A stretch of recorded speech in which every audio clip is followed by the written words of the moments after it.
Hello, and welcome to the podcast that tries to answer one simple question.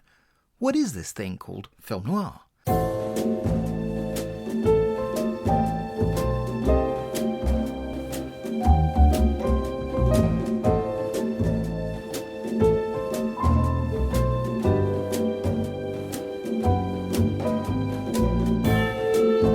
I'm your host, Sergio Angelini, and welcome to Tipping My Fedora, where we discuss movies, books, TV, radio, and much more besides, all from the darker side of the street.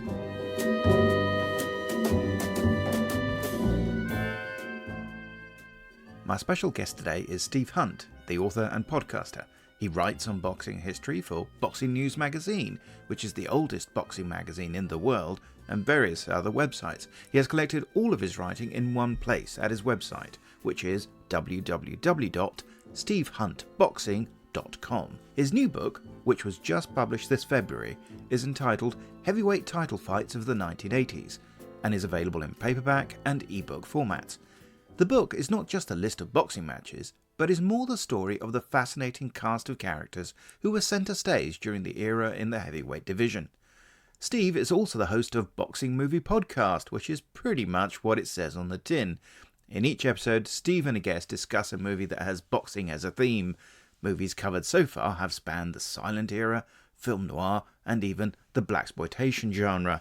In today's episode, I asked Steve to pick his 5 favourite boxing noir films, and we'll talk about all 5 of them as we go through. Always a delight to talk to Steve, and I think this was a terrific podcast, and I hope you really enjoy the interview. But now it's time to put our gloves on and get down to business. Hello, Steve. Thank you so much for coming on the podcast. Well, thank you so much for inviting me. It's an absolute pleasure. Well, I've been looking forward to this because we met at Film Noir Fest 24. You very kindly came and found me in the darkness and introduced yourself. We had a great chat, and right away you said, let's do a podcast. Today, we're going to be talking about boxing movies, and specifically film noir boxing movies. But before we get there, let's explain to the listeners what we think film noir is. So what is your definition? Ever since I knew I was coming on this podcast, I've agonized over this question. I know you ask everybody. So I am going to actually quote a couple of people that have been on my own podcast and kind of what they've said to me, which are things that have been stuck in my head. So a gentleman by the name of Michael Cronenberg, who actually is the graphic designer for the Noir City magazine, American magazine, he said to me about film noir when attempting to describe it, and I think he was quoting someone else, so this part of a chain, that it's a bit like pornography. It's hard to define, but you know it when you see it. So I thought that kind of...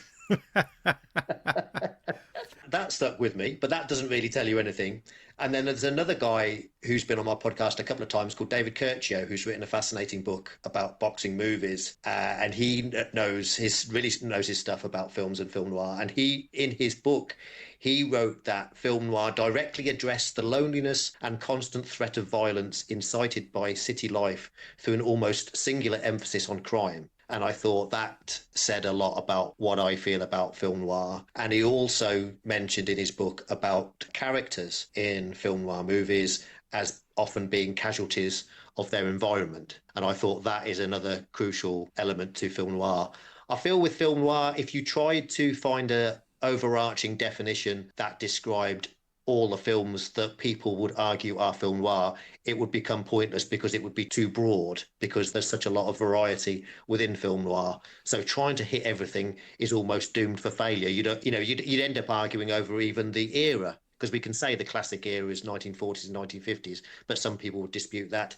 Generally, they're crime movies, but not always, I guess. They will have tropes such as flashbacks, but not all of them. So it is a very difficult thing to give a strict definition to. So those 2 quotes there were what I felt kind of summed it up for me. Maybe also there's a lot of moral ambiguity around the characters, the lead characters in film noir, which I like, and a kind of cynicism and fatalism in the tone of the movies, which also kind of links well to boxing movies if we put the 2 together, because the boxing world is a very cynical, fatalistic type of place often. So that's why I think they kind of go well together. Now, with that in mind, therefore, what would be, do you think, the first film noir you ever saw, and when? Well, that's also a difficult question to answer because that would depend on, because that would depend upon whether we're talking about whether I knew what I was watching at the time was a film noir. When I decided a few years ago to explore the world of film noir, I bought a book by the publisher Taschen, simply called Film Noir, and it's got a list of 50 movies that they consider to be the classic film noirs in between 1940 and 1960. And they include films such as Psycho, Yeah. and Rear Window. These were films that I'd seen many, many years ago and had never thought of as film noir. So if we're going to include Psycho, that would be the first one I saw. Because I've been a horror fan before I was a film noir fan. So I saw Psycho when I was a teenager, and that's had a lasting impact on me. And it is still one of my favourite films. But I don't really consider that to be film noir. I can see the Marion Crane plot part of that as noir, very noirish. Yeah. But when it moves into the Norman Bates part of it, less so. It's more flat out horror. So if we're then thinking about which was the first film noir film I saw when I set out to watch a film noir film, it was probably only a handful of years ago when I bought this film noir book and thought, right, I'm going to go on this journey. And one of the first ones that I bought and watched was In a Lonely Place. Oh, And, yeah. You know, that for me, that epitomizes film noir. It's a beautiful film. I could watch that time and time again. Yeah, so that would be the one I would say would be the first one when I thought, right, I want to explore this world. You know, I was struggling to what is film noir? And asking myself that question. There's a lot about that film that, you know, reeks film noir, and I love Humphrey Bogart. Is it in two of the films that we're going to discuss today? So yeah, I would say In a Lonely Place was probably the first one I saw, but that's not that long ago, probably around the pandemic time. For me, pre-internet, you had to rely on these kind of printed sources where people had put together lists and ideas of things because you didn't have nearly as ready access. But in actual fact, with something like film noir, where it's so broad, like you're saying, then actually to have something like that book, which I think is edited by Silver and Hosseini, I think, who are two of the big scholars, film noir, unless I'm getting it wrong, in which case feel free to tell me I'm wrong. I think I've got a copy of that. Is that the one with Peggy Cummins from Gun Crazy on the cover? It is, but I'm just looking on the cover here. It says edits by Paul Duncan and Jürgen Muller. Muller. So I got the right book and I got the wrong editors. Excellent. Yes. I may or may not edit that out. But to have a book that brings a lot of information together so that it helps you make an informed decision, and then of course you watch them and you decide what works for you and what doesn't work for you, and your own ideas evolve. It's still the best way to do it. I'd rather do that than have a endless list online which includes all kinds of things which really shouldn't be there. And I agree with you, by the way. I mean, Hitchcock himself as a figure within the noir landscape is a very problematic figure. Psycho is definitely a problem for me. I mean, it's definitely a gothic thriller, whodunit, not an obvious noir film. And yet, for a lot of people, it's kind of the film that ends noir almost. Is kind of, you know, I think they're wrong. So, we are going to be talking about boxing movies. Why are we talking about boxing movies? What is it that draws you about boxing movies and that's made you create a boxing website and a boxing podcast and a forthcoming boxing book? Well, yes. Yeah. And well, from that, you can tell I'm pretty much obsessed with boxing. But in particular, not boxing currently. My love and my passion is boxing history across the entirety of the 20th century. So I wrote my book, which is about heavyweight boxing in the 1980s. And then when I had finished writing that, I found I had loads of time on my hands and I kind of needed to do another project. And I listened to a lot of movie podcasts. And so I decided that I could marry those two interests up. And I think clearly a podcast about boxing movies is pretty niche, but it's not as niche as many people initially think, especially when I speak to non-movie lovers. They think, oh, it's, you know, beyond Rocky and Raging Bull, what is there? But anyone that knows a little bit about movies and boxing movies knows there's like literally hundreds. So I'm working on a provisional list of 50 or more films that I could cover. So boxing is my passion and boxing history is my passion. There are more boxing movies than any other movies dedicated to any other sport. The next most popular sport in films is baseball, I believe there's significantly fewer. Boxing is a head and shoulders above any other sport covered in movies. So it just seemed an obvious opportunity for me to combine two of my loves. And I just think there are some fascinating. Obviously, there are some turkeys in there. Of course, there are. For every Rocky, there's a Rocky Five. Or more, yeah, that's essentially why. We're going to be talking about 5 films that you've picked that you think are particularly cool examples of film noir and boxing, because that was what we were talking about in the mean streets of Weston-super-Mare. And luckily we were stuck inside a cinema most of the time. So, all that violence and all that noirish activity we completely ignored. When I think about boxing movies, the truth of the matter is that I was having a rummage in my brain, and I could only come up with really a very small number of films that were specifically about boxing at all from the 20s and 30s, particularly famous ones, shall we say.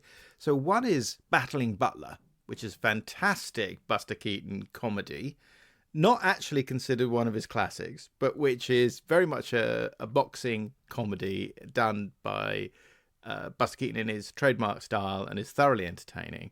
And the other one is an early sound film called The Champ, which starred Wallace Beery and is about sort of an old guy at the end of his tether who meets this young lad, and which I suspect more people are aware of because of the remake at the end of the 1970s made by Zeffirelli, which stars John Voight and Rick Schroeder, or Ricky Schroeder as he was known at the time. But otherwise, very, very little. And so tell us about the first one you've picked, chronologically speaking, because I must admit it's the first proper sort of dark view of boxing movie that I can think of. Yes, so the first film that I picked was Kid Galahad from 1937. And I do think some people would again not feel that this is noir, and I would probably agree with them to a point. I could see why you wouldn't think it's film noir, but it's certainly got film noir elements. And it's the first time that, as far as I know, the underworld or the underbelly of boxing is kind of portrayed on screen. It's a fascinating film for me because although the title is Kid Galahad, the Kid Galahad character is the least interesting character in the film, or the character that goes on less of a journey throughout the movie in terms of character arc, or is obviously his physical journey is significant. The most interesting character is Betty Davis's character, who known as Louise and also Fluff, and the fact that she's known by 2 names is significant in the movie. And it's got Humphrey Bogart. The 5 films that I've picked, I also picked because we've got Bogart at the start and the end of his career. This isn't obviously the very start, but this is before Humphrey Bogart had the Bogart persona. He's a pretty one-dimensional, although still charismatic gangster, Turkey Morgan, in this movie. And his nemesis is the wonderful Edward G. Robinson as Nick Donati. We are broadcasting direct to you from Stage 7 of Warner Brothers Studios, where Edward G. Robinson and Betty Davis are just about to complete the last scene of their new picture, Kid Galahad. And from the reports I've heard, it is bound to be one of the most exciting and dramatic pictures of the year. Well, Mr. Robinson. Yes? And Miss Davis. Yes? Would you care to say a few words over the air? Why, certainly. It's a pleasure. Sure. Me? I'm Nick Donati, see? One of the smartest guys on the main stem. Now, don't get me wrong. I play the game strictly on the level. I play square with everybody. Everything went along swell until I met this Kid Galahad. And I gave him a break, and what happens? 1,000,000 dames fall for this guy, and my gal's got to be one of them. But I ain't going to stand for it, see? Nobody ever double-crossed Nick Donati and got away with it. Just a second. Let me tell my side of it. I'm Fluff. I was singing in a nightclub when Nick first met me. He was always swell to me.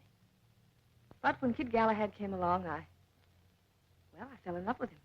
Yeah? Listen, do you know what I'm going to do? Yes. You're going to stop talking right now, or you'll tell the audience the whole story. So yeah, it's a wonderful film. It's not entirely noir. It's got a very noirish ending, I feel, but it's one that I particularly love. I think it's a great choice. I'm a big fan of the film, directed by Michael Curtiz, who is absolutely my favourite studio era film director, bar none. It's also a very typical Warner Brothers film from the 1930s, in that it was looking at social conscience ideas within a genre framework and moving at tremendous speed. It's a complex film because, in fact, this is an A movie. It's quite long. It's over 100 minutes. We've got a fascinating character in Bette Davis, who, in fact, Warner Brothers were, of course, trying to give her better roles, because she had famously, the year before, walked off the lot, broken her contract, and gone off to Britain to make an independent film because she sort of said the terms and conditions were not fair and she was getting rubbish roles. Warner's successfully got an injunction against her, so she had to come back. But in actual fact, she got what she wanted. She got the respect and the attention of the studio, and I think she had the press on her side. And the fact is that she very shortly after that became pretty much their biggest star. In fact, I think by the end of the 1930s, that's her classic golden period, and it lasts for nearly a decade. She's sensational in it, but so's Edward G. Robinson. I mean, Edward G. Robinson plays one of his ethnic roles, isn't it? So he's Italian, and which I found particularly amusing. His Italian is actually slightly better than that of the mother, the actress who plays his mother. So oddly enough, he's the second generation, but he's the one speaking better Italian. He is a promoter, isn't he? And he's a promoter who loses interest in his boxers when they start making independent choices. If they don't listen to him, that's it. They're off. He cuts them off and he just starts again, right? And so that's sort of what's happened. The boxer, we start off in a bout, and the boxer just is doing his own thing because he's the one in the ring and he's not listening to his trainer. And so that's it. He walks off, but then it turns out that there are these complications. They don't make it explicit, do they? You assume... Well, one of the nice things about the film, I should say, is that it's implicit that the game is crooked. It's not like they explain that this is some sort of weird anomaly. One of the strengths of the film, and why I think you can consider it pre-noir, or I'm not crazy necessarily about the proto-noir label, but obviously it gets used. But one of the things about it that makes it so distinctive, and which is going to become so important in most of the boxing films we're going to talk about next, is that it assumes that it's crooked, it assumes that it's bent, and that there is in fact some sort of weird competition between the Edward G. Robinson character and the Turkey character played by Humphrey Bogart, who is technically also a promoter, but is really a gangster. Yeah. And then we get this odd thing. There's this, they decide to blow all the money that they've made. They're so annoyed with this fighter that it's almost like, oh, I might stop even doing all of this, and so let's have a party. So they have a party that's been running for like 3 days, right? Yeah. You know, Bette Davis is actually great in the party scene because, apart from anything else, she gets given a very sort of different sort of outfit from everybody else. You notice how all the women, they're all wearing proper cocktail dresses, but she's the one playing wearing a sort of like summer dress.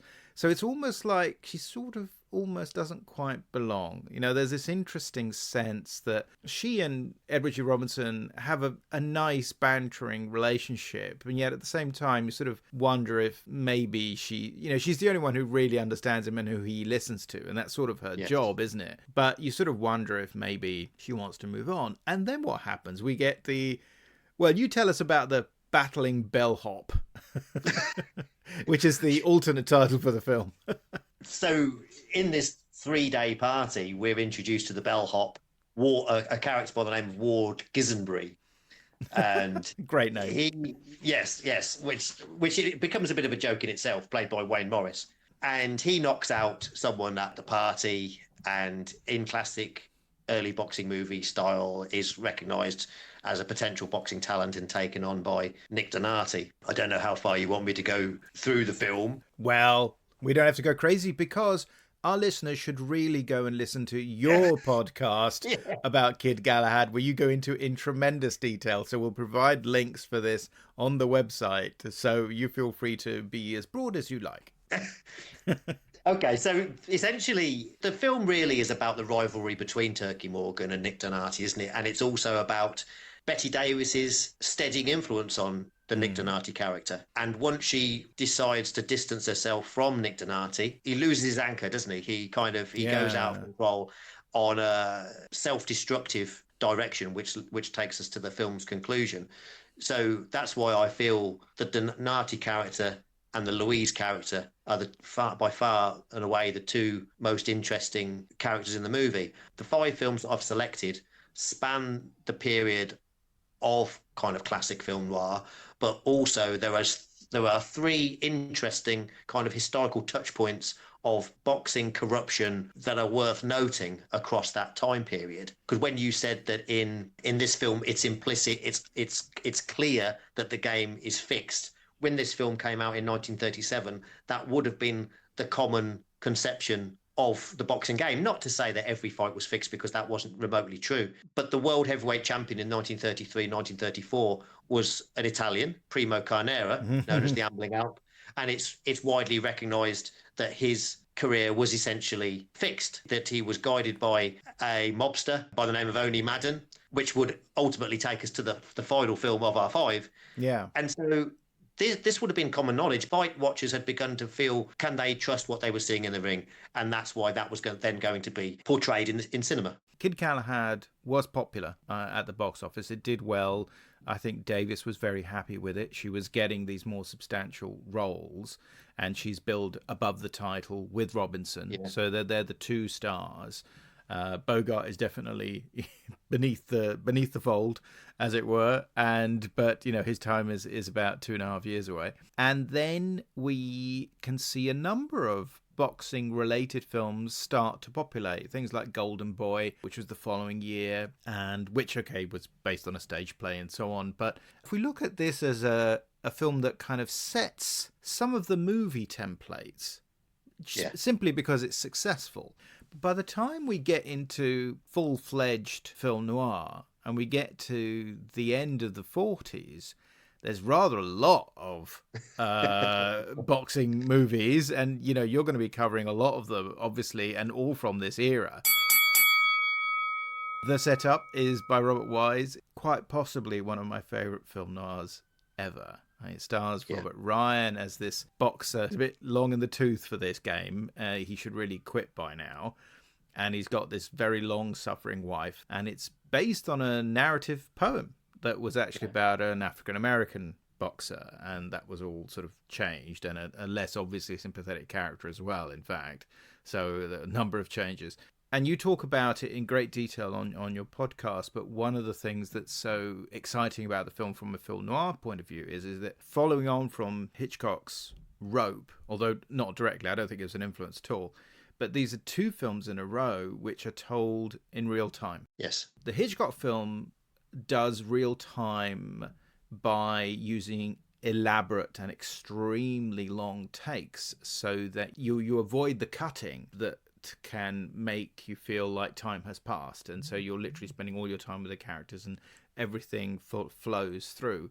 This one achieves a sense of that realistic presentation of real-time events through focusing on a very dense but very small amount of time, and we get lots of shots of clocks and things.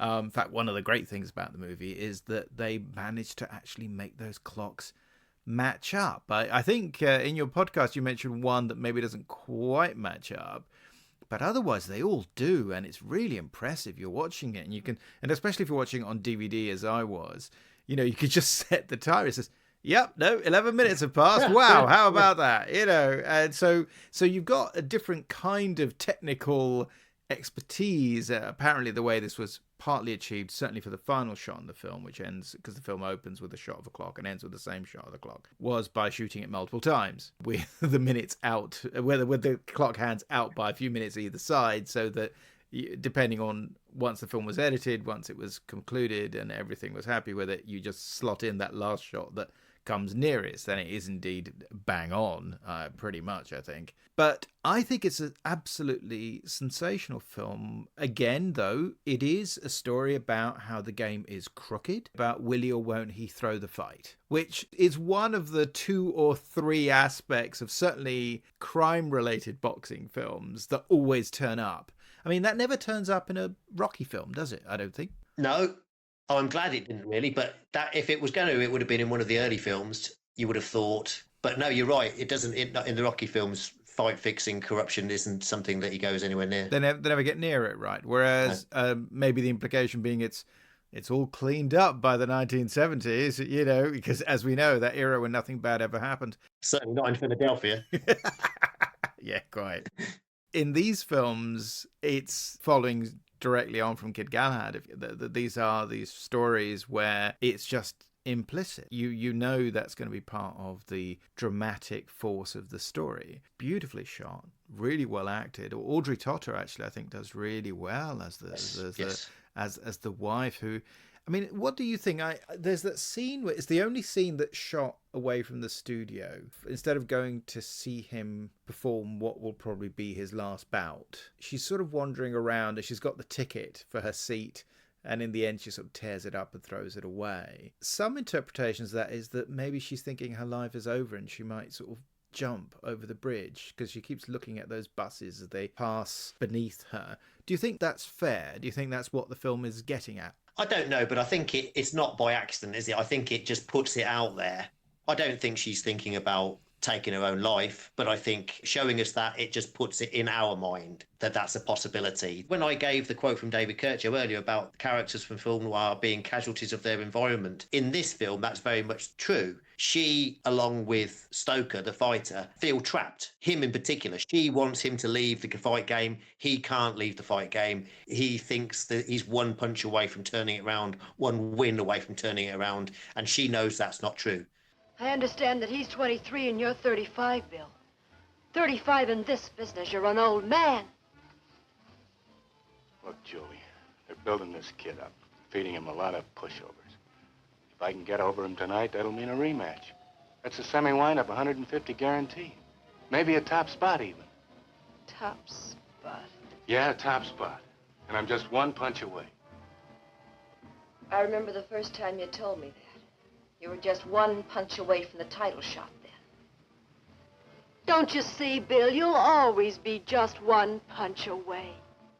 So I think when she's looking wistfully over that bridge, seeing the trams or the buses or whatever it is going underneath, and she tears her ticket up into shreds and throws it over there, it's, you know, she's seeing people leaving town, wishing that she could leave town. So I just think it's a very cleverly done sequence. And like you say, it breaks up the action very well from seeing Stoker in his dressing room, where we spend most of that part of the film. We see her mulling over, should she join him, shouldn't she join him, and ultimately deciding not to. One of the most successful aspects of the film is, in a way, that it gives us a story that it wouldn't be any different if it was the thief who's going to do one last job. You're kind of at the end of the story, and what comes after the end, which is not something that movies very often deal with, you know, beyond the kind of Scott Fitzgerald quote about, you know, there are no second acts in American life. But here, because you've got Ryan, who's playing him very much as an older guy, and you get these fantastic scenes when they're in the locker room and there's the kind of excited young guy who goes and throws up because it's his first ever bout. And there's the other guy who is very, very punchy, and it's all quite sad after all, and they're all nice to him because it's sad. And you also get the African-American pugilist who is actually given a very nice role, which is great because he's one of the few seemingly very centered, very focused guys. He isn't either one or the other. You know, he's a sportsman, as it were, and yet because the crime element of that film is actually quite strong, and of course you get that sequence when he gets chased inside the arena, and well, he's running away and he cuts through the arena, which is now completely empty and is this very stark, stylized black and white environment, and it doesn't feel real anymore at night. I mean, that's one of the great things about film noir, of course, is that it changes what you feel about the whole universe. And it has the famously, it's not an ambiguous ending, but it's an ambivalent ending. It has a definite ending, and yet at the same time you don't know quite how you're supposed to feel about it after all. And I think that that's always great in film noir. Even in A Lonely Place, which you mentioned earlier on, after all, it has a kind of, it goes to the brink, slightly pulls back, but it sort of doesn't matter ending. It's sort of the damage is done, right? And I always admire those because most films tend to be way tougher in terms of how you represent that. And in fact, I mean, the setup, of course, on your website, I think it's one of the big images you've got on your website, which is that shot of Robert Ryan on the run. And it's, I love it. It's bleak and it's brilliant. I think it's just absolutely one of my favourite films. I'm so glad you chose that as one of the ones for us to talk about. I really love the setup, but what I like about it is the fact that it is a setup. It's the Stoker Thompson doesn't discover that his fight is supposed to be fixed until he's in the fight. That's the problem, isn't it? That's the problem for him.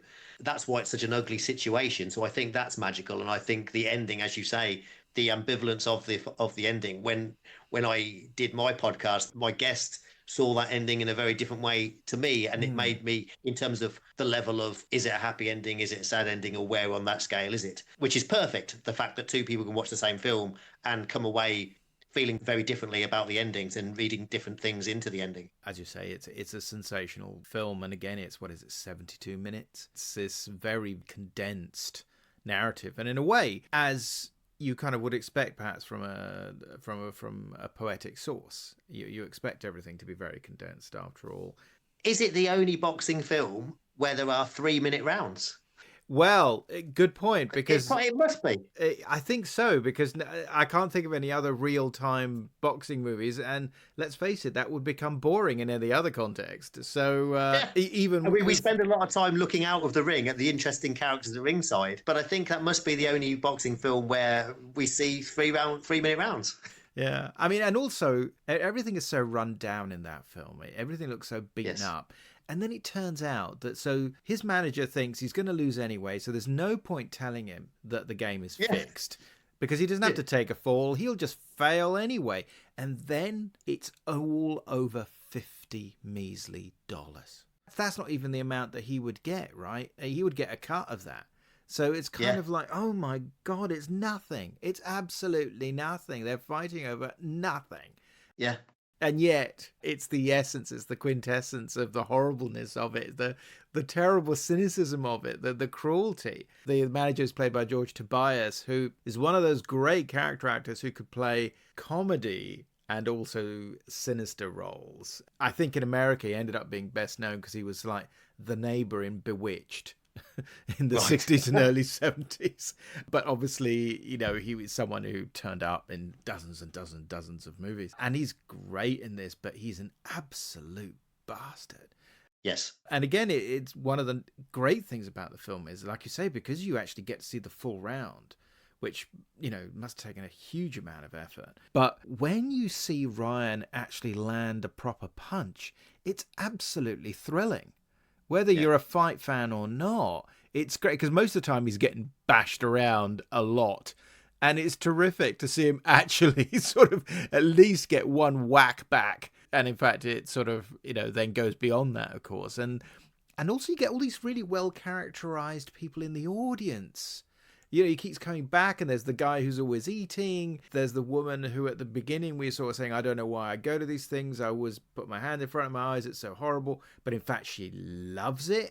You know? That's my favourite. She's my favourite. I think that says so much about people's perception of boxing. There's a lot of people that like to look down their nose on boxing and make the comments that she makes, but we can't ignore the primal attraction of boxing. And I think that is illustrated in her character, that she likes to think that she's above boxing, that it's a horrible, vicious sport. It is a vicious sport, of course, and it is a horrible sport in many ways. But when you're in there and the leather's flying, many people succumb to that thrill. And it's foolish to not acknowledge that. I love the way that she's included. It's sort of the oldest sport in a way, isn't it? Yes. It's the most obvious. One of the things we talked about, this idea of, you mentioned that audiences were starting to accept or to question the results of bouts because of that sense that they were fixed was in sort of thing. Which, of course, the minute you say that, it makes me think more of when I used to watch wrestling on British telly on the World of Sport in the 1970s, and, you know, Big Daddy or Giant Haystacks would turn up and thinking, you were not under the impression that you were watching a serious sport here by this point. You know, it was kind of like pantomime, really. It was kind of boo, hiss, and all of that. I don't know if there are a lot of people that go into wrestling as a serious sport anymore, and it's not on telly anymore in the way that used to be. It does always work, doesn't it? I think you have to make a really poor boxing film to not connect, pardon the pun, at some level. It's a way of this having this gigantic group catharsis. So whatever problem you've got, whatever neurosis is bogging you down, you can go out there and scream your head off, and it'll all be over in 15, 16 minutes or whatever it's supposed to be. I mean, because in this one, can you actually explain this one to me? Is it only supposed to be... It's not a 4-round fight. Yeah. Is that right in this film? Is it a 4-round fight? Or am I getting mixed up? Yeah. Yeah, you get plenty of fights that are 4-rounders, and they called this a walkout bout, which basically means it's the bout that comes on after the main event. I can't remember now how many rounds the previous fights on that bill were scheduled to be, but you will get plenty of bouts early on the card that would be 4-round bouts, and you may well get a walkout bout that would also be a shorter fight. So 4-round fights are still very common now. This, of course, is a small hall show in Paradise City in the middle of who knows where exactly in America. So these aren't going to be long contests, because these aren't top boxers and top athletes that probably wouldn't be able to go 8 rounds or 10 rounds. And the format of the film isn't going to work. So for that reason alone. Can I say one other thing about the timing of this film, in the sense of this film and the next film that we're going to mention coming out in 1949, when I earlier mentioned about kind of 3 touch points across boxing history, that you could have chosen others, but the 3 I think are relevant for the time span that we're looking at. This film came out in 1949, which is 2 years after a very famous corrupt fight when Jake LaMotta through a fight against Billy Fox, which obviously is depicted in Raging Bull. But that fight would have been seen by so many people and was so high profile, and no one believed what they saw that night, because that was just unbelievable that Jake LaMotta would be hurt, and he was so useless at throwing the fight. So the fact that The Harder They Fall, the novel, was written in 1947, and this film and then our next film comes out 2 years later, it must have been very much in the public consciousness. And that was just one fight. There would have been others that people would have seen on their TV screens that would have still left a stink around the sport. Well, in fact, I mean, the next film on your list is Champion, which was directed by Mark Robson and written by Carl Foreman, based on really nasty but terrific short story by Ring Lardner. Well, the character's way more evil in the short story, right? And in fact, there was a lawsuit between the makers of this film, The Champion, just Champion, no definite article, which was going to be released by United Artists, and The Setup, which was released by RKO. The fact is that the director of The Setup, Robert Wise, and the director of Champion, Mark Robson, had been close colleagues since the late 30s at RKO, initially in the editing department. Then they both got promoted to directing by producer Val Lewton in his series of horror films in the early 40s. And they ended up setting up a company together. So they totally knew each other and were very close. And United Artists basically lost that one. I think they lost that bout. They I think RKO, I mean, it was settled out of court, but they had to make some changes to Champion because they said it was just a bit too similar. Certainly the opening shot of Champion is wonderfully stark and in fact feels almost like a horror movie. It's completely black screen except for these circular pools of light, and you see these people walking towards it. He could be going to the chair. You know, it's it's incredibly ominous. That's not accidental, is it? No, exactly, because I think again, it's a flashback narrative, so he's at both the apotheosis of his career, but in actual fact, it's also going to be the end of his career, and there is this kind of doom sense to it, so that he goes on the ring, and it's Kirk Douglas in the role that made his career, moving up and up and up for several years, but this is the film that made him a star. He gets in the ring, bows to the audience, gives this famous big grin, and then we flash back, and it's several years earlier, and it's him and his brother, played by Arthur Kennedy, and we get his professional life story, don't we? I mean, I don't know what the setting is, because Ring Lardner, of course, was a journalist. I can't remember when the short story originally came out, but I have a feeling that it was certainly the 30s, I think. The movie doesn't tell you exactly when it's set, does it? Because we know about 4 years go by, roughly speaking, throughout the narrative. And yet again, it's not quite as compact as The Setup. It's, I think, about 99 minutes. So it's more traditional length. In a way, The Setup is it is an older man at the end of his tether, whereas here he's at the beginning of his career, isn't he? So it's that sense of, is it a road to ruin? We don't know. He's got all that energy, all that anger, and he's going to use it. The second of our films to feature a fighter who accidentally falls into boxing, isn't it? Like as in Kid Galahad. Well, in Kid Galahad, in fact, one of the things I wanted to point out, one of the oddities of that film is, of course, is the way that, and this is true in this film as well, is that particularly now we've gotten into this idea of a gender discourse about the representation of women in particular in films. But here, of course, the object of adoration and of erotic thrills are in fact the men. So in Kid Galahad, there's this bit where they kind of cut his clothes off and the women go all around him. They're all absolutely thrilled by this tall blonde guy.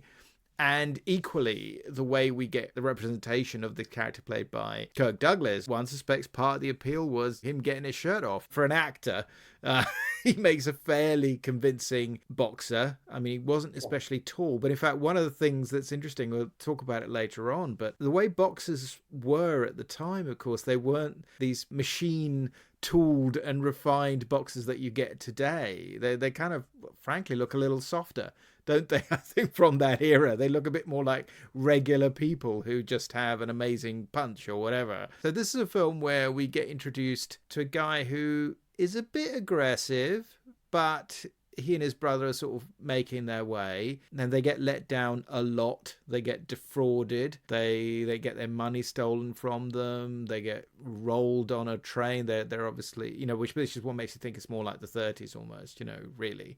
They're riding the rails, aren't they? And then, like you said, there's this opportunity to go and box as a way to make a living. But in the case of Douglas, he sort of turns it down, doesn't he? He turns his nose up at it.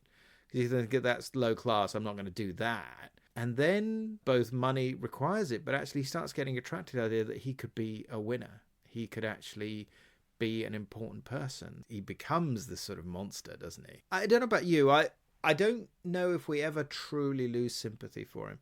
I think I don't know. What do you think? I think we do. I think that it's left up to the viewer, isn't it? But I think there's a scene towards the end where it's implied that he rapes his wife that he's separated from. Before that, we can think he's had a tough upbringing. He's been let down by a lot of people. He's found something that he's good at. He's desperate and single-minded for success, but he treats people badly. It's interesting in this film that we see 3 romantic relationships, which I think is pretty rare, one after the other. He treats all of those people badly. He ends up treating his brother badly, but we can still feel some sympathy for him. But I find it very hard. I mean, he's certainly a more understandable character in the movie than in the short story, where he's a monster from the outset. By the end of the film, by the time he decides to take advantage, that's putting it mildly, of his wife, who he's separated with, but is now in a relationship, an entirely justifiable relationship with his brother. That is a power play, isn't it? He does that purely out of spite, and it's hard to feel sympathy for him. What happens to him is awful. It's hard to. I really enjoy this film, but I can't think of a more unpleasant lead character in many other films. I mean, I must admit, when I watched the scene with him and the ex-wife, who's played by Ruth Roman, I must admit I didn't immediately think of it as a rape. But you're right, he certainly takes advantage of her, so that he trades on the fact that she still loves him, but does it not for good reasons at all. We don't see anything, right? The screen fades to black. She says, "Please leave me alone," and he says, "You're my wife," and then it fades to black, which to me suggests it's left up to interpretation. And interestingly, this isn't the only film out in the 5 where there's a potential implied rape scene. Another one that we'll come on to later. Yeah, I mean, certainly there's something very animalistic about the Kirk Douglas persona. I mean, in a way, it became the part of his characterization. You had both this extreme drive for success, this kind of callous disregard for other people's feelings, but also, of course, there's a masochism which is something you get right at the end of the film. But this idea that he's sort of almost knowingly destroying himself, and certainly whether it's physical or mental, we see terrible things sort of happen to Kirk Douglas throughout his career. Whether he gets his eye poked out or in the Vikings, or he gets hung upside down in Spartacus, because the physicality is so he's not a particularly tall actor or anything, but he's very imposing, and physically very imposing in other ways, and the personality is huge and very, very aggressive. So that when you see him immediately after this, he does a whole bunch of films where he's equally unpleasant, but just a bit more charming. Maybe. Do you think they're saying in this film that his journey in boxing is what is responsible for his moral downfall? No. A corrupt sport corrupting him? No? Absolutely not. No, in the end, and this is the sort of thing that got people into trouble, the screenwriter, of course, is Carl Foreman. Carl Foreman was one of the big writers to fall foul of the communist witch hunt. And absolutely, it's his drive for success and money that is his downfall. Because the one of the three women that we see him have relationships with, it's the middle one, who's played by Marilyn Maxwell. And she's the femme fatale, if you have to have that characterization. She literally sort of says, I only care about money, and as depicted, that's all she gives a damn about. So that when she gets let down, you're actually quite pleased, because she's horrible in the film. So she totally has it coming. She gets tons of his money and then complains. As is, no, you know what? Buzz off. I'm off. I'm going to go and do terrible things to another woman now, which is exactly what happens.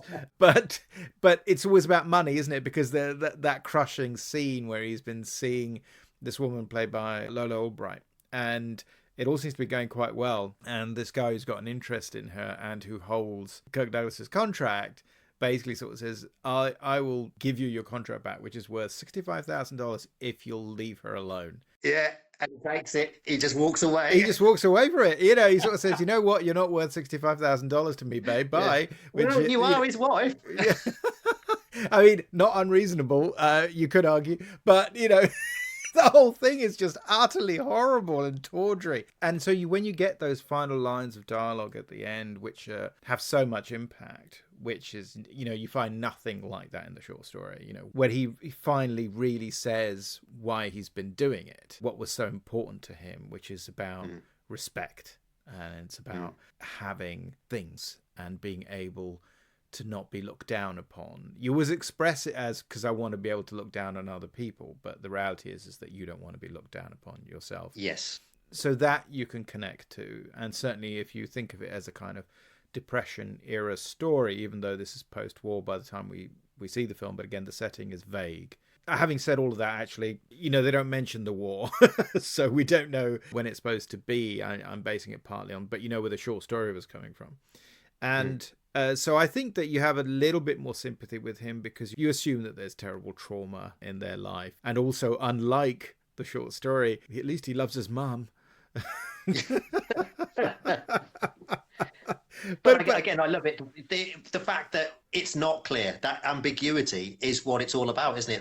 That is noir, and that is the beauty of that character, even though it's hard to watch sometimes. It is, and I think that that's what makes it, in its own way, a great film. I prefer the setup. This is, in and of itself, a very unsparing film, and you sort of think, I totally buy that. So that when you then see Kirk Douglas in things like Ace in the Hole, or The Bad and the Beautiful, and several other films where he is just playing variations on that character.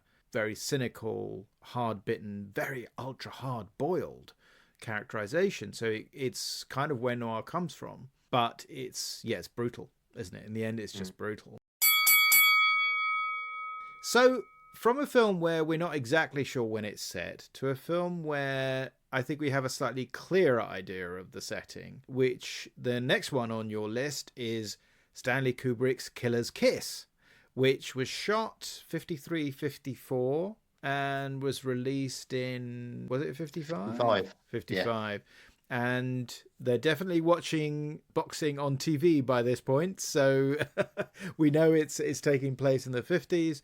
This was his first real kind of narrative film debut. He had done one film before this, which is called Fear and Desire, which, like this one, doesn't have synchronized sound in terms of how it was shot. So it was all post-synced, but it has proper dialogue scenes. It's very limited dialogue. It's almost like a silent movie. You could almost have title cards coming up and telling you what they're going to say, because the dialogue is very limited.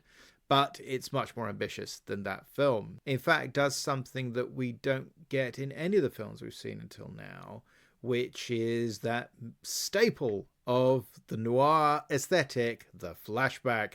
Not only that, this is one of those films that absolutely ties itself in knots with flashbacks, because you at least twice you get a flashback within a flashback. Or a nightmare within a flashback or something.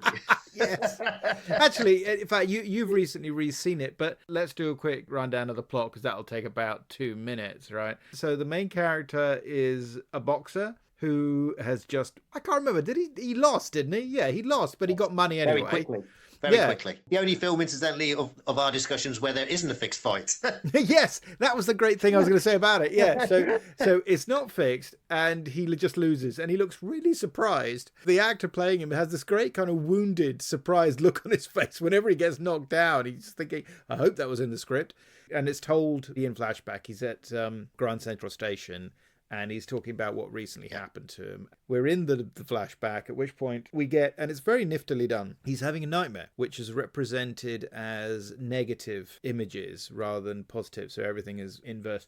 Those look to me like either shots or outtakes from Day of the Fight. But you can hear this screaming, which is this horrible... She's got a terrible scream. I think it's stock sound effect, I think, because it doesn't sound remotely like the actress.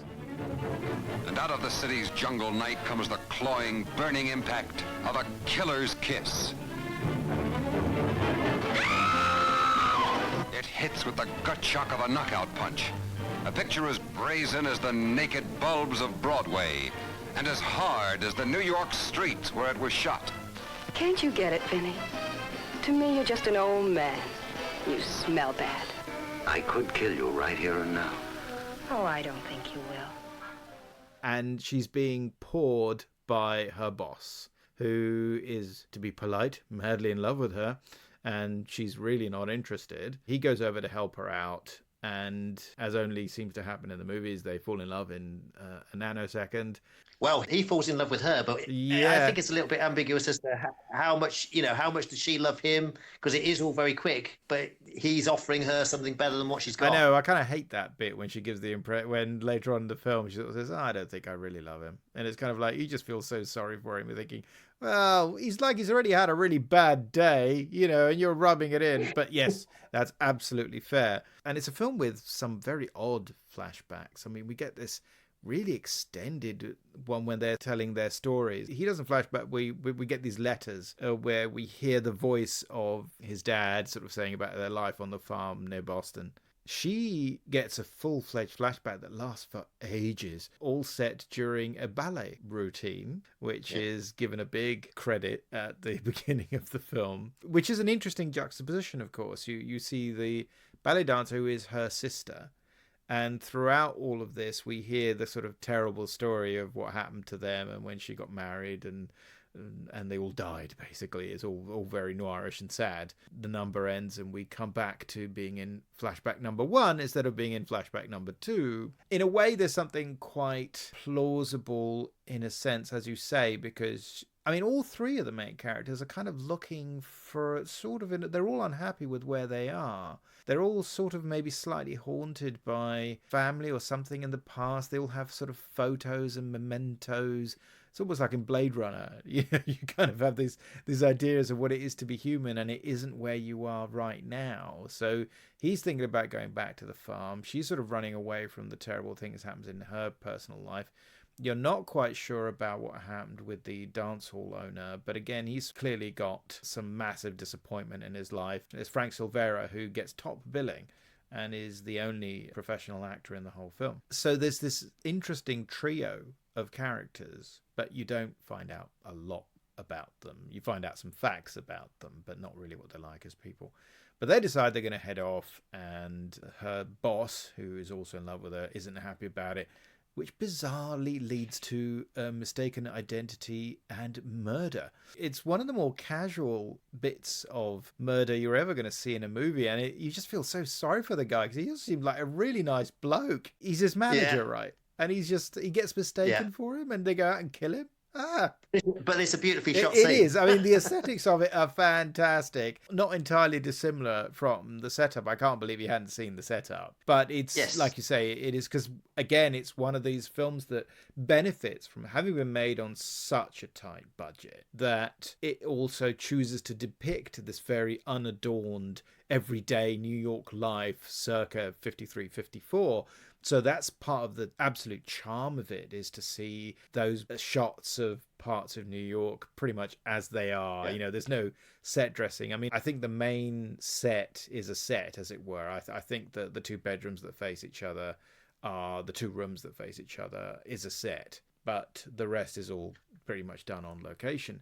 It's very evocative, I think. So you can just sort of just get lost in that representation of New York at that time, and shown in a fairly grubby state, very, very far from getting gentrified. This is a kind of there's a lot of poverty there. And then you get that bizarre subplot with the two guys wearing a fez who nick his scarf. That's weird. Yeah, which is hilarious. The only purpose of that is to get him away from where he's standing, so we can have the misunderstanding of who, so that his manager is the one that gets murdered instead of him, isn't it? It's to take him away. But it's sort of quite eccentric. It's such an odd way to do it.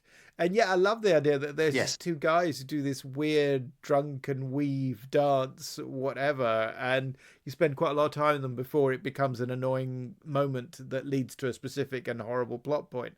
The film has a number of things like that, where it goes off in slightly unexpected directions. Yeah, especially considering it's only 67 minutes. It's very brief. Barely 7 reels. It feels longer, which is interesting, partly because it packs a lot in, but it doesn't feel particularly brief because there's a lot going on. It darts about and makes good use of the locations. The only one that makes me laugh, which is, I know it's meant to be very noirish, but there's that bit when he goes on the roof and he's trying to get away from the bad guys, and he basically does a whole 360 route all around that roof. Now, it's done in the early hours, and it's wonderful, sort of grey light, and it looks wonderful, but you just sort of think, he's just gone the whole way around and not found a single open door. I mean, man, you're the unluckiest human being in the universe. But also, it's kind of like, maybe you should have started with the nearest door instead of going all the way around and then, But it's beautifully done, and you get these very memorable set pieces as well, like the bit in the mannequin factory. Yeah, some kind of warehouse. But I mean, essentially, it's just a beautiful setting, isn't it, for the final showdown? Of the films you've picked, it's the one where the boxing is the least prevalent. I think that's fair to say. Yes, that. Absolutely, yeah. Are you a fan of Kubrick? Because I have mixed feelings. I like some, I don't like others. I think I would agree with you. So I feel like I am a fan. I can't say I'm an expert on Kubrick. I must have seen The Shining lots of times. But I think I've seen all of his films at least once. Obviously, The Killing is a particular favourite. So, yeah, I would say... And this film, I was so impressed with this film, bearing in mind it is very early Kubrick. I read that he had to shut down filming on a Friday afternoon so he could collect his unemployment check. That's the part of his career that he was at.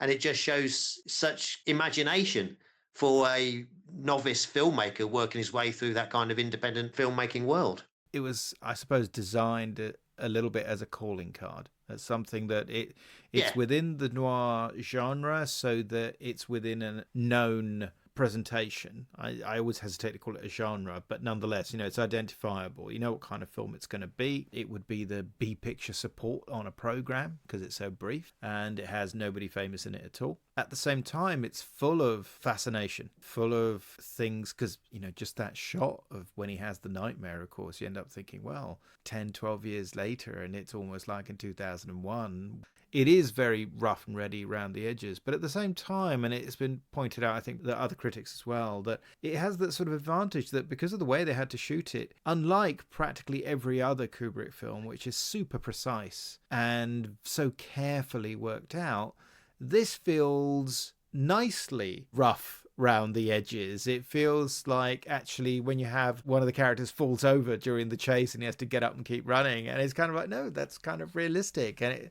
leave it in, keep going. And it's kind of great. And so I think that gives it a freshness and a vitality. And the ending isn't particularly ambiguous, although I think that we get, is this a happy ending? Is this going to be a love for all the ages? Or, is it just going to be holiday in Boston and then everybody goes their own sweet way afterwards, at best.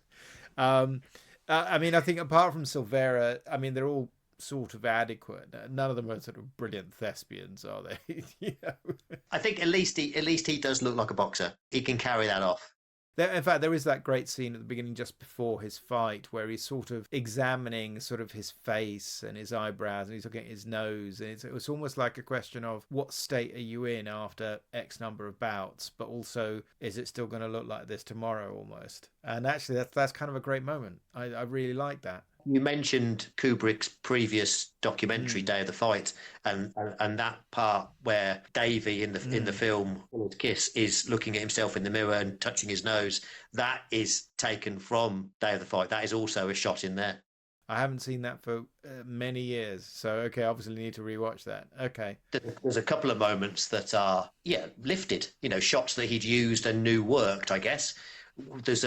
During the fight scene in Killer's Kiss, there's a shot where we look from one corner to the other underneath the fighter's stools. That is also in Day of the Fight. So that's clearly something. Yeah. In your podcast, you mentioned that there's now access to the sort of first cut of Day of the Fight, which is 12 minutes long. Can you talk us through that a bit? Yes, well, I didn't know the history of this, but there's on easily accessible on YouTube. There is a 12-minute version of Day of the Fight and a 16-minute version of Day of the Fight. So I didn't know which was the original or how that came about, but there is the two versions.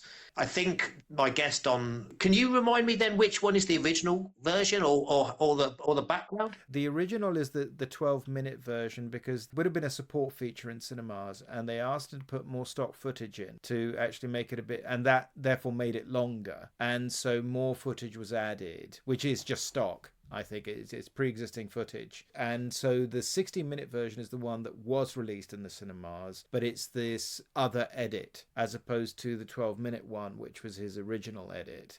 As far as I'm aware, the 16-minute edit was the one that has always been in circulation. It's the one that I've seen. Can't remember the last time I watched it, but that's the one that I'm familiar with. Yeah, to be honest with you, I can't remember much difference between the two now, looking back, because it's been a while since I watched both of them. I do remember there's a little bit, in the longer version, there's a little bit of background about boxing history in there. I'm sure there's some, we meet a guy that would be well known to boxing fans of the time, a guy by the name of Nat Fleischer, who was the original editor and founder of the Ring magazine, which is the most famous boxing magazine in the world historically. So we get a little bit of him, I think, talking about boxing history before we get to actually the part with Walter Cartier, who is the boxer featured.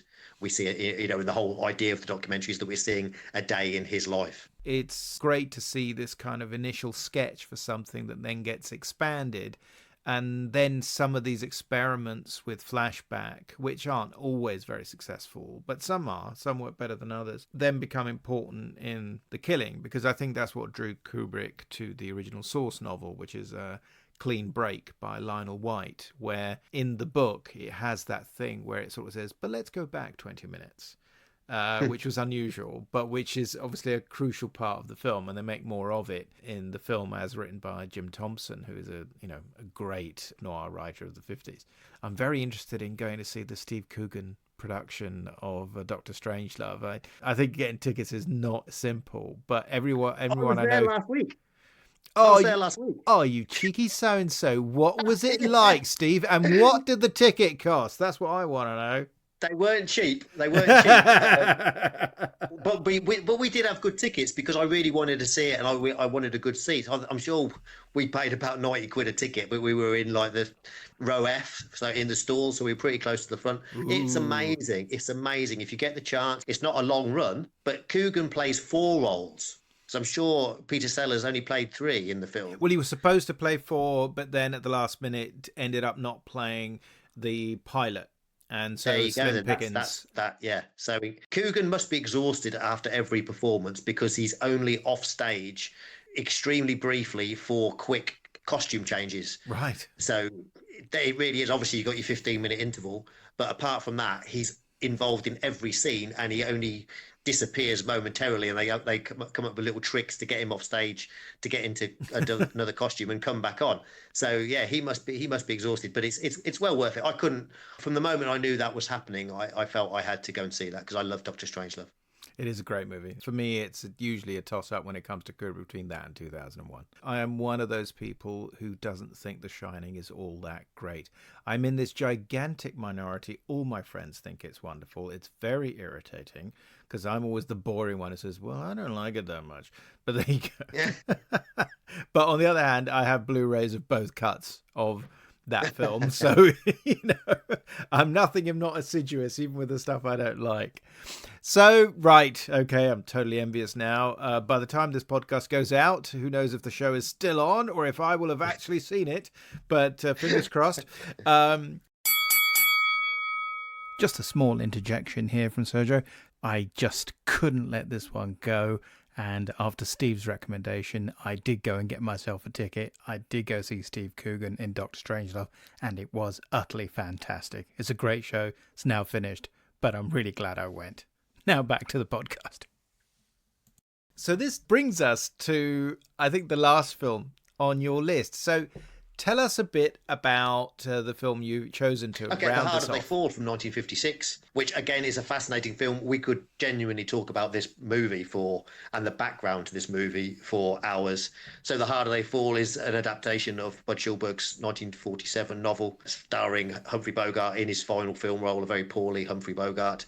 And it is essentially a damning indictment of corruption in boxing. It's a fictionalized version of the story of the former heavyweight champion, Primo Carnera, who I mentioned earlier. And anyone that kind of knows boxing and boxing history then or now would recognize that it is the story of Primo Carnera, really. So we see this American gangster who brings Carnera, Toro Moreno, the character is in the film, to the States, and with high hopes for him, soon recognizes that Toro Moreno is no type of fighter whatsoever, but he is a giant. So he's got a selling point. And they guide his career going crisscrossing the country in the days when it would be easier to do that, obviously, because you couldn't do that now because of, social media. And his career was built up with a series of fixed fights to a final showdown. And it's the story of his exploitation. Eddie Willis is Humphrey Bogart's character. He is a newspaper man who's lost his job and is hired by Rod Steiger's character, the gangster, Benko, to be the publicist. So he's, in typical Bogart style, he's this conflicted character who is doing something probably against his best instinct, but he needs the money. So he goes along with telling the lies about Moreno, going along with knowing these fights are fixed, but making out they're real, portraying him as some fantastic up-and-coming fighter. But he knows in his heart that it's all a tissue of lies, but he doesn't know how dark it's going to get. One of the amusing things about it, because Primo Carnera was this, he was 6'6". He was this enormous bloke. And he tried to sue the filmmakers for saying, you're making me look bad. And of course, the problem is that they got tossed out because the only way he might have been able to win, he says, yes, it's true. It was a fixed series of matches and I do have a glass jaw and there's no way I could have won any of those matches that people say I won. But there is this part of the Carnera story which takes us back to almost the setup, which is that, I don't know if we believe this or not, but that he didn't really know that a large amount of his matches were fixed, right? I mean, which is sort of tragic. As I say, there's a tremendous irony there. And I think that's quite often the case. I think that's quite often the case because you only, in boxing, that's why boxing is fixable, because only one person needs to know. Yeah, well, two probably. But not to fix the fight, do you? You only need one person to know that to be able to fix the fight. Only one person needs to be in on it. Yes. Yeah, if the other person's just going to go down or the other person is going to get easily knocked out, then it doesn't matter. Yeah. And the film is very successful. I mean, Bud Schulberg, who wrote the novel but didn't write the screenplay, apparently for not very sensible reasons, apparently due to a disagreement that the head of the studio at Columbia, Harry Cohn, had with Schulberg's father, who was the producer B.P. Schulberg. So they couldn't come to terms. So they got Philip Jordan to do it. And Philip Jordan, who is both the screenwriter and the producer. Jordan, of course, being this absolutely nefarious character who in several books now, even if you get a Jordan filmography, one of them has what they call an anti-Jordan filmography because he used a vast number of ghosts to work on a lot of his scripts, so it's all a bit problematic. But this is an adaptation of the novel. Schulberg is someone who loved boxing and who wrote a great sort of boxing adjacent movie, which also co-stars Rod Steiger, that is, of course, On the Waterfront. On the Waterfront now tends to get thought of, shall we say, in political terms, as a film that explores and rationalizes having to name names, having to think on people, because that's what Schulberg and the film's director Elia Kazan did to the House on Un-American Activities during the communist witch hunts. Schulberg with, I think, rather more justification than Kazan, because Schulberg had very much turned against the Communist Party and felt that they were really messing around, and so he was happy to critique them in public. With Kazan, it was, rather different, I think, and I'm not surprised, therefore, that, Schulberg is less of a person who was sort of haunted by it. It's interesting how long it takes in having a go at the Bogart character. For a certain amount of time, the perception is that, look, it's all crooked. I mean, in fact, one of the things is because that is definitely set in the 50s and it's the TV era, you already start to question how plausible some of it is by the time the film comes out, because you're thinking, well, this is starting to become much more visible and maybe just a tad more obvious. If somebody who moves as slowly as that, how convincing could it possibly be? It takes, well over 90% of the film to be over before Bogart really kind of starts to feel, like you say, just how bad the fix is in, because he's prepared to accept it up to a point, because he's thinking, look, it's just part of the game. Everybody's going to get some money at the end. It's going to be okay. And we know that he genuinely feels that he's a friend to Toro and does have, in that respect, some of his best wishes at heart. But even when he sort of helps him out at the end, it takes him quite a long time to get that money out of his wallet, and give it to him, which is very interesting. But he does the right thing. I think that makes him a bit more relatable. The fact that he's a man himself that's fallen on hard times. He does the job for money, and he does think all the way along, I can swallow my pride. And Benko makes a comment at the very start when he's trying to convince Eddie to take the job. He says, look, where's your self-respect got you? Eddie has lost his self-respect. So he probably wouldn't have done that. He wouldn't have left the newspaper to go and do this job. But he's been sacked from the newspaper. He feels like maybe he's washed up. Is he going to get another chance? So as in real life, sometimes we have to do things that we would rather ideally not do and compromise our principles. This is very much a noir thing, isn't it? We said about conflicted characters, people that are feeling trapped, and he is in that position. And the fact that he has to think long and hard before he gives Toro his share of the cash. But understandably, he's put a lot of work in, a lot of time in. It's nearly cost him his marriage. And he didn't. It was only recently that he realised that Toro was going to get absolutely nothing. So I find it makes him more relatable. Yeah, no, maybe that says something about me.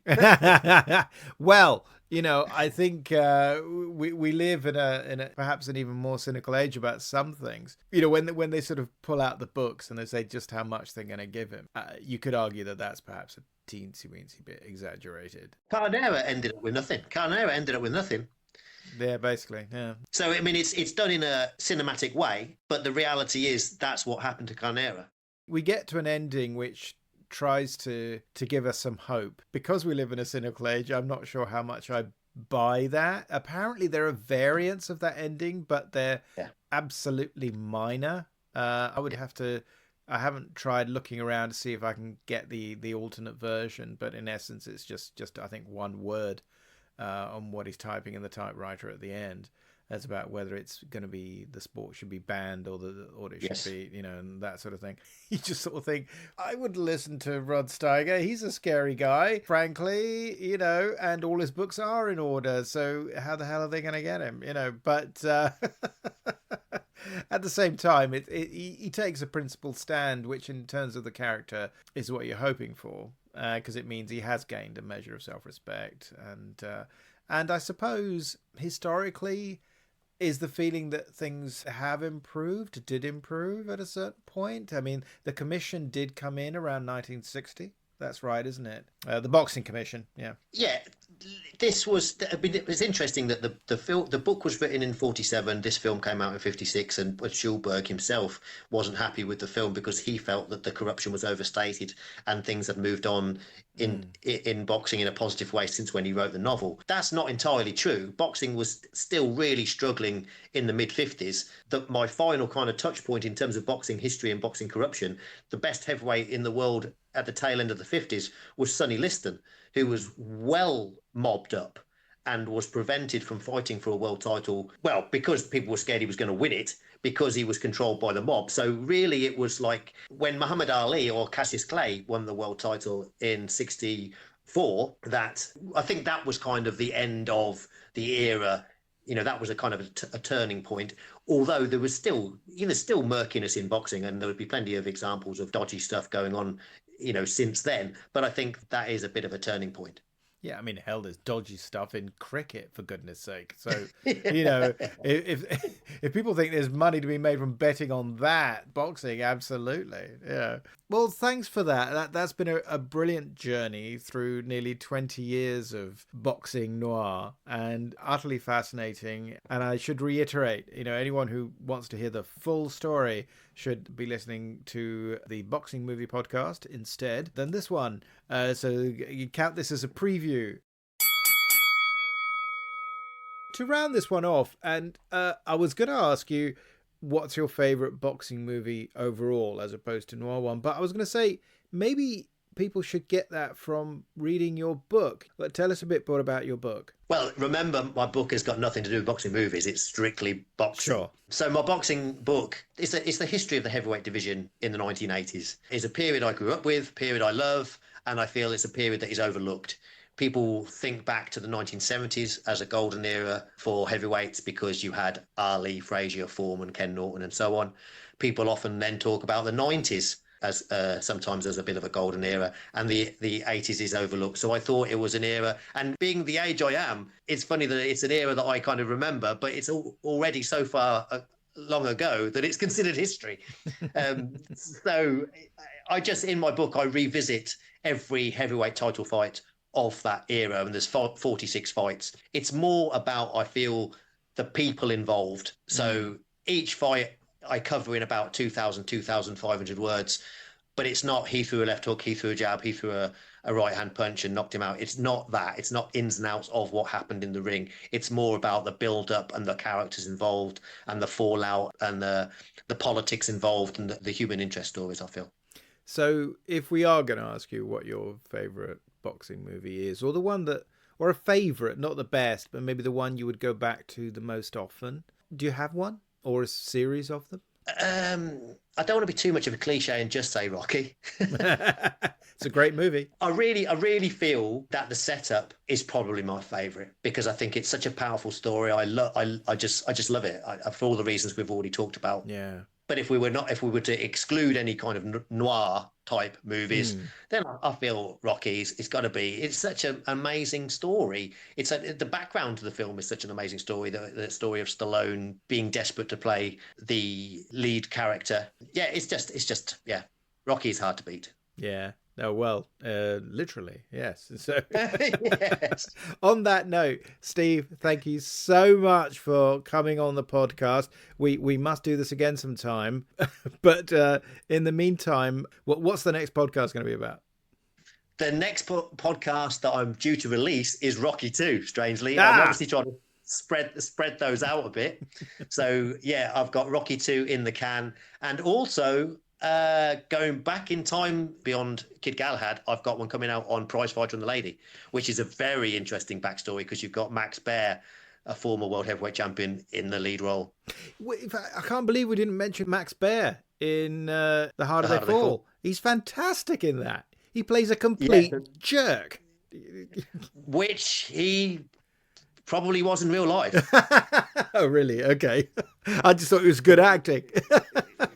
Yeah. There's a whole lot in The Harder They Fall that is fascinating in relation to Max Baer. If you want to touch on it briefly, when Toro Marino fights Gus Dundee in that movie, and Gus Dundee dies as a result of his injuries, but it's suggested in the film that he dies as a result of injuries that were sustained in a previous fight. That's what happened to Max Baer in reality. He ended the life of a fighter known by the name of Ernie Schaff. But it's felt that Ernie Schaff sustained those injuries in a prior fight.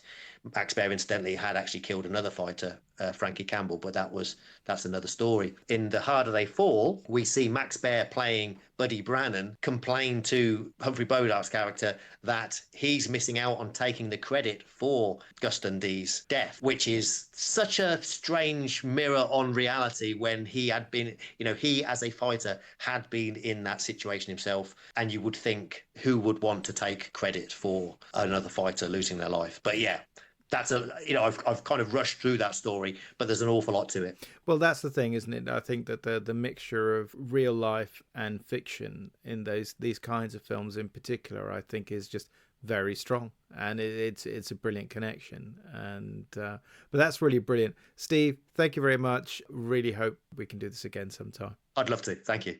And in the meantime, I'll see you in the ring. Had to be done. Sorry about that.